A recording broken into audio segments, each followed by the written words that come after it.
কেমন আছো বন্ধুরা? আশা করি ভালো আছো, সুস্থ আছো আর আমাদের পাশে আছো।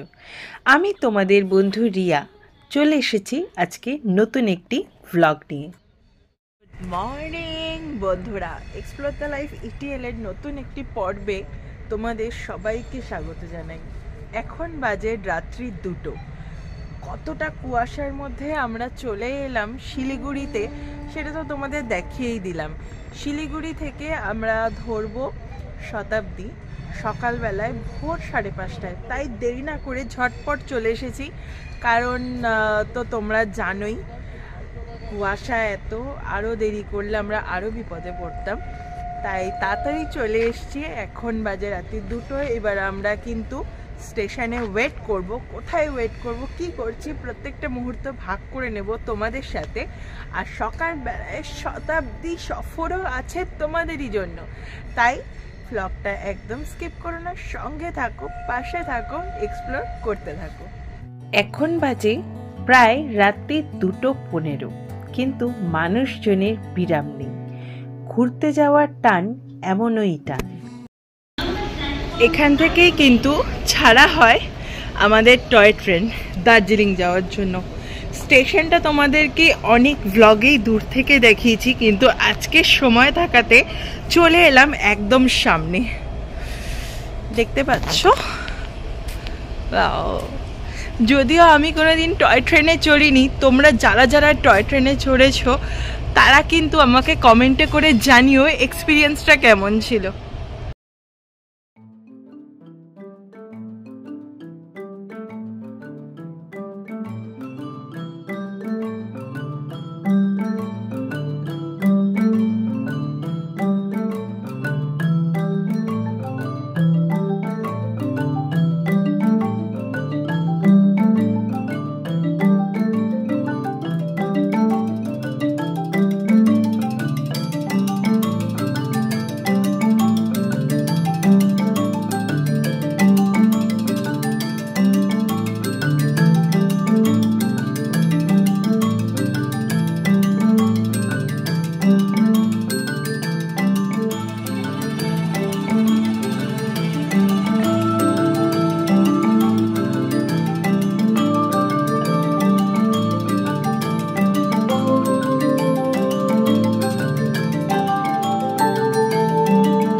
সেই ঘন কুয়াশা ভেদ করে আমাদের ট্রেন এগিয়ে চলল আমাদের গন্তব্যের দিকে।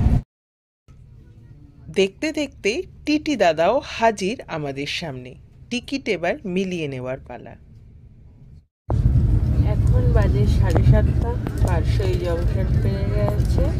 পারসইয়ের পরেই চলে এসেছে আমাদের টিফিন। চলো দেখি কি আছে।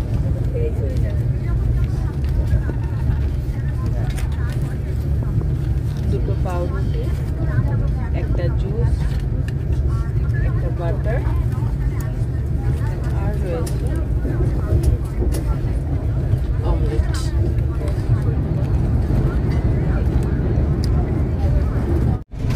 টিফিন তো করে নিয়েছি, কিন্তু একটা জিনিস খেয়াল করিনি, উঠেছি শতাব্দীতে, এদিকে টিফিনের প্যাকেটে লেখা বন্দে ভারত। ব্যাপারটা শতাব্দীতে যাচ্ছি না বন্দে ভারতে যাচ্ছি? খাবারটা হচ্ছে দুটোই একই, এটা হচ্ছে ব্যাপার। আচ্ছা, তার মানে দুটোতেই একই খাবার দাম হচ্ছে, ভাবতে পারছো? একটা হচ্ছে সকালবেলা যাচ্ছে ভোরে, সেখানে যে খাবারটা আসছে সেটাই কিন্তু আবার দুপুরবেলা খেয়ে যাচ্ছে। কি ভয়ানক, আমাদেরকে পুরো উল্লু বানানো হয়, উল্লু।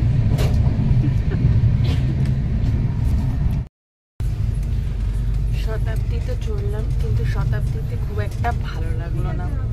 এখানকার স্টাফদের ব্যবহার প্রথম কথা ভালো না, সেকেন্ড কথা হচ্ছে ওয়াশরুম একদম নোংরা। শতাব্দীতে চড়ছি না লোকালে চলছি বুঝতে পারবেন।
আজকের মেনুতে এখন বাজে 12:40। বর্ধমান জংশন ক্রস করেছে আর চলে এসেছে আমাদের লাঞ্চ। লাঞ্চে রয়েছে এটা জিরা রাইস, এটা ডাল,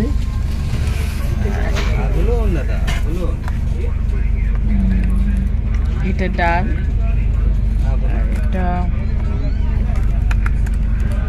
এটা চিকেন, তার সাথে দুটো রুটি,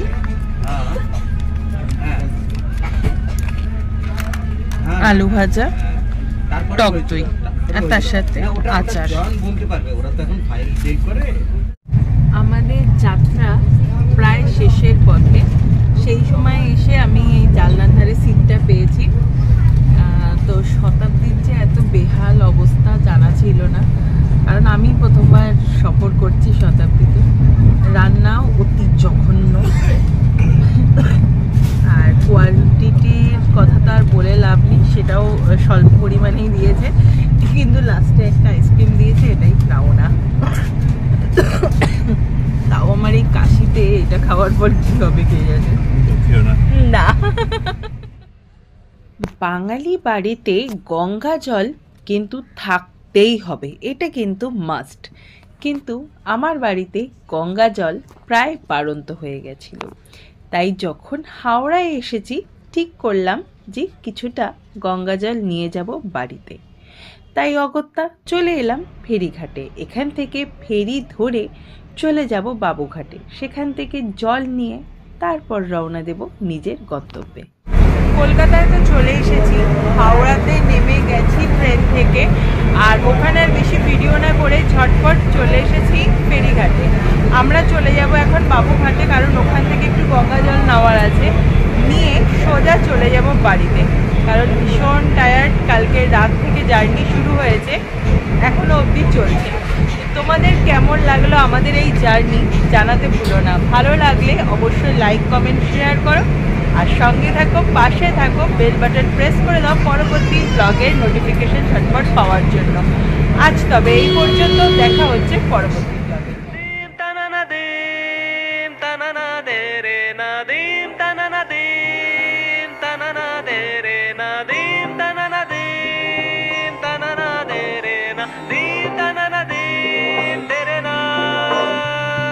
यादें तेरी कस्तूरी, महके मेरा तन मन, घुल गई इन सांसों में जैसे कोई सरगम।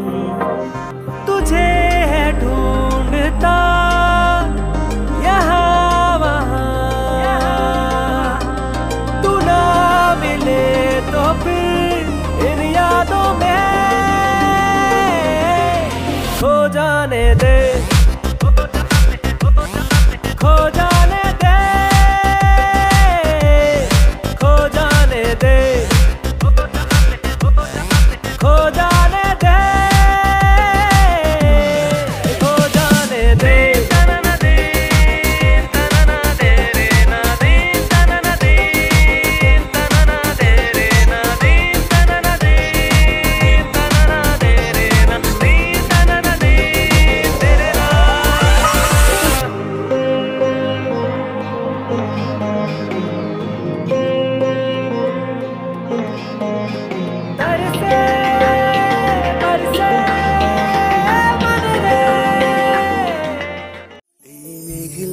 দিনে একলা ঘরে থাকে না তো মন, কাছে যাব কবে পাবো ওগো তোমার নিমন্ত্রণ।